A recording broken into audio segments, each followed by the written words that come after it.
बताना मुझे ऐसा लगता है बड़ा मुश्किल है कि आज डॉक्टर हर्षवर्धन और डॉक्टर एस जयशंकर में मानो कोई होड़ सी लगी है कि कौन देश का सिर ज्यादा झुका सकता है, कौन पद की गरिमा को ज्यादा खत्म कर सकता है, कौन ज्यादा चाटुकारिता कर सकता है, कौन अपने कार्य को, अपने कर्तव्य को ज्यादा विहीनता से ना निभाए, ऐसी होड़ सी लगी हुई लगती है। और इसीलिए हमारा मानना है, हमने पहले भी इस माध्यम से डॉक्टर हर्षवर्धन के इस्तीफे की मांग करी, उनको बर्खास्त करने की मांग करी। हम आशा करते हैं कि मोदी जी का जमीर तो नहीं जगेगा, लेकिन शायद डॉक्टर हर्षवर्धन का मौत का ये घिनौना मंजर देखकर, सिर पे मंडरा रही है मौत लोगों की देखकर, शायद उनकी नैतिकता जागे और वो इस्तीफा दे। लेकिन आज मैं डॉक्टर एस जयशंकर, भारत के विदेश मंत्री की बर्खास्तगी की मांग करती हूं और पूरी सोच समझकर, समझदारी से और जिम्मेदारी से यह मांग करती हूं, क्योंकि बजाय लोगों को सुविधा मुहैया कराई जाए, बजाय विदेशों से आने वाली सामग्री पहुंचाई जाए, वो अभी भी जबानी जमा खर्च में लगे हुए ट्रोल की तरह बर्ताव करते हैं। उन्होंने अपने पद को इतना रिड्यूस कर लिया है जिसकी कोई हद नहीं है। वो एक जैसे 25 पैसे रुपल्ली, 2 रुपल्ली के ट्रोल होते हैं, उस तरह से व्यवहार करते हैं। उन्होंने 24 घंटे पहले एक इंटरव्यू किया है और उस पर उन्होंने माना है, उन्होंने G7 में जो वक्तव्य भी दिया है, अंततोगत्वा उन्होंने माना है डॉक्टर एस जयशंकर जी ने कि भारत की स्वास्थ्य व्यवस्था चरमरा चुकी है। लेकिन इसके लिए भी वो पहले की सरकारों को दोषी ठहरा रहे हैं। मैं जयशंकर जी से सिर्फ इतना पूछना चाहती हूं कि 7 साल से सरकार में क्या आपको हाथ में झुंझुना बजाने के लिए लाया गया था? आप कब तक अपनी विफलताओं का ठीकरा दूसरों के सर पर फोड़ते रहेंगे? आप कब तक कभी कांग्रेस को, कभी सिस्टम को, कभी नेहरू जी के ऊपर मूर्खतापूर्ण आक्षेप लगाकर बचते रहेंगे?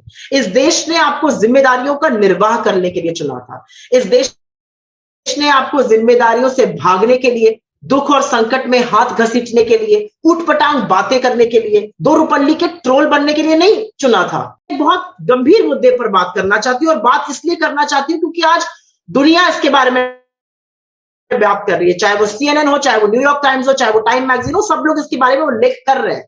क्योंकि पिछले कुछ दिनों से वेंटिलेटर, ऑक्सीजन की आपूर्ति पूरी करने वाली मशीनें, एंटीवायरल ड्रग्स काफी तादाद में जहाजों में बढ़कर नई दिल्ली हवाई अड्डे पर उतरी।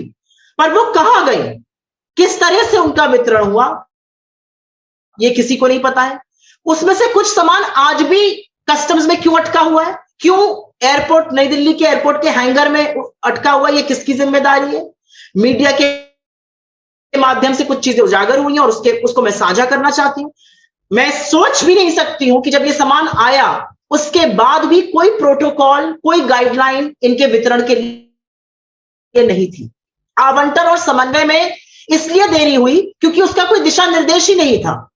यह सच है और यह स्वास्थ्य मंत्रालय ने अपनी लिखित प्रेस रिलीज में स्वीकारा है कि 26 अप्रैल को योजना पर काम करना शुरू किया गया था कि कैसे समन्वय होगा, कैसे वितरण होगा, क्या प्रोटोकॉल बनेगा, किस तरह से आवंटन होगा। ये 26 अप्रैल को काम शुरू किया था, पर यह संचालन प्रक्रिया जो थी ये 2 मई को पूरी हो पाई और इसीलिए विलंब हुआ। और आप जानते हैं कि 26 अप्रैल से 2 मई के बीच में 7 दिनों में 23,000 भारतीयों की कोविड से जान चली गई। वो जाने जो समय रहते अगर सामान मिल गया होता तो बचाई जा सकती थी। जब आप जान रहे थे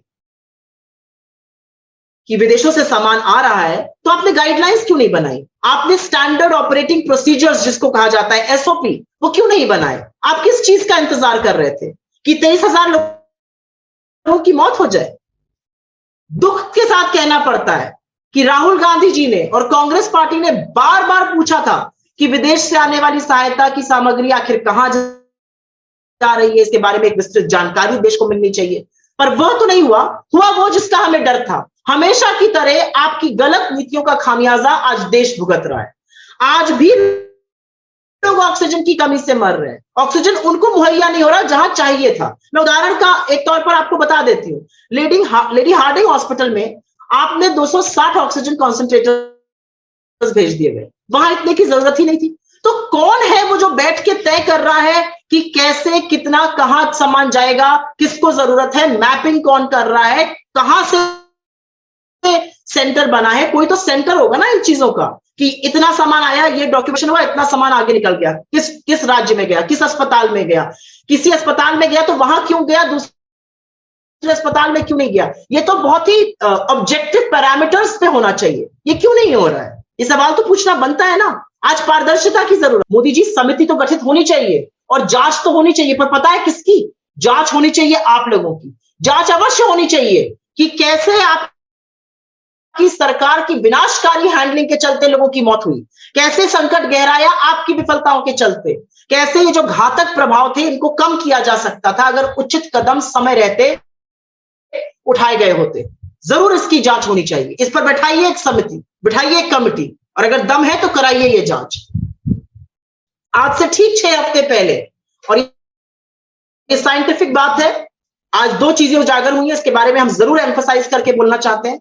आज से ठीक 6 हफ्ते पहले सरकारी शोधकर्ताओं ने, सरकारी रिसर्चर्स ने, सरकारी साइंटिस्ट ने कोरोना वायरस के म्यूटेशन, जिसको उत्परिवर्तन कहते हैं, डबल म्यूटेशन के बारे में और उसके संभावित जोखिमों के बारे में सतर्क किया था, आगाह किया था। 6 हफ्ते के बाद अंततोगत्वा स्वास्थ्य मंत्रालय को यह स्वीकार करना पड़ा कि ये जो तथाकथित दोहरा उत्परिवर्तन या जो डबल म्यूटेशन हुआ है वायरस का, उसी की वजह से कोरोना इतनी तेजी से फैल रहा है, इतनी जबरदस्त उसका संक्रमण फैल रहा है। 6 हफ्ते बाद अगर यही समय रहते कर लिया गया होता तो शायद प्रोसीजर्स, शायद मापदंड बदल सकते थे। आप साइंटिफिक कम्युनिटी की बातें क्यों नहीं सुन रहे हैं? ये समझ के परे है। आज सरकार के प्रिंसिपल वैज्ञानिक सलाहकार, principal scientific adviser to the government of India, Shri doctor Raghavan ने चेताया है कि जिस तरह से वायरस का संक्रमण बढ़ रहा है, तीसरी वेव आना इनएविटेबल है, तीसरी वेव आएगी और उससे लड़ने के लिए हमें तैयारी करनी पड़ेगी। हम आगाह करना चाहते हैं सरकार को और पूछना चाहते हैं क्या नीति है, क्या रणनीति है, क्या तैयारियां हैं सरकार में? वो कौन से लोग हैं जो इस कम्युनिटी से, साइंटिफिक कम्युनिटी से, रिसर्चर्स से, विशेषज्ञों से, डॉक्टर्स से लगातार बात कर रहे हैं, जो जीनोम देख रहे हैं, जो जीन म्यूटेशन देख रहे हैं, जो अलग अलग म्यूटेशन जो अब देश में हो रहे हैं, रेजिस्टेंट हो रहे हैं, उनके पैटर्न्स देख रहे हैं। ये सिर्फ ताली बजाने से वायरस नहीं जाएगा, ना थाली बजाने से जाएगा। ये virus proper studies, genome, double mutation, नए वेरिएंट्स, इनके पीछे पढ़ने से जाएगा। इसके बारे में कौन कर रहा है? क्योंकि ये बात सच है कि जब वो तीसरी वेव के बारे में श्री राघवन जी बताते हैं, इन लोगों ने दूसरी वेव के बारे में भी आगाह किया था, लेकिन उसको अनदेखा किया गया और उसका खामियाजा आज पूरा देश भुगत रहा है। जब हमने HW न्यूज नेटवर्क की नींव डाली थी, तब हमने ये ठाना था कि न्यूज और इंफॉर्मेशन ये लोगों तक फ्री पहुंचनी चाहिए, मुफ्त पहुंचनी चाहिए, और हम आज भी ये वचन पर कायम है। पर जैसे आपको मालूम है, न्यूज चैनल चलाने के लिए पैसों की जरूरत है, तो हमको सबको न्यूज फ्री पहुंचाने के लिए कुछ मेंबर्स और कुछ सपोर्टर्स की जरूरत है। जी हां, मेरी आप सबसे गुजारिश कि आप सब HW न्यूज हिंदी की मेंबरशिप को ग्रहण करें। ये सदस्यता स्वैच्छिक है, यानी कि आप अपनी मर्जी के मुताबिक इसे ग्रहण कर सकते हैं, क्योंकि अगर आप इसे ग्रहण नहीं भी करते तब भी आपको HW न्यूज हिंदी के तमाम कार्यक्रम मिलते रहेंगे।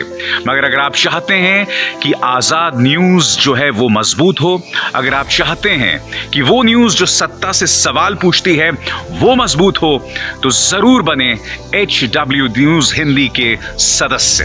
जो लोग हमारे 89 रुपए प्रति महीने वाले कार्यक्रम से जुड़ेंगे, उनके लिए HW न्यूज का बैच विश मिलेगा। साथ ही साथ उन लोगों को हमारे एक्सक्लूसिव पोल्स में भी शामिल होने का मौका मिलेगा। इसके अलावा हमारा जो दूसरा मेंबरशिप कार्यक्रम है वो 199 रुपीस प्रति महीने का है, यानी कि 199 रुपए प्रति महीने। और इस प्रोग्राम में हमारे जो मेंबर्स हैं उन्हें 99 रुपए के प्रोग्राम वाले सभी चीजें तो मिलेंगी। इसके अलावा बिजनेस से जुड़ी हुई बातें भी हम करेंगे। हमारे एक्सपर्ट अखिलेश भार्गव से आप बिजनेस से जुड़े हुए अपने सवाल भी पूछ सकते हैं। हम उम्मीद करेंगे कि आप इस निष्पक्ष पत्रकारिता की राह में हमें पूरी तरह से योगदान देंगे। अब खबरें पाइए सबसे पहले हमारे मोबाइल न्यूज एप्लीकेशन पर। एंड्रॉइड या iOS प्लेटफॉर्म पर जाइए, HW न्यूज नेटवर्क को सर्च कीजिए, डाउनलोड कीजिए और अपनी सुविधानुसार भाषा का चयन कीजिए। खबरों की भीड़ में अपने काम की खबर पाते रहिए। अगर आपको हमारा यह वीडियो पसंद आए तो शेयर कीजिए। अगर यह वीडियो आप फेसबुक पर देख रहे हैं तो आप हमें लाइक कर सकते हैं, ट्विटर पर हमें फॉलो कर सकते हैं और यूट्यूब पर हमें सब्सक्राइब कीजिए।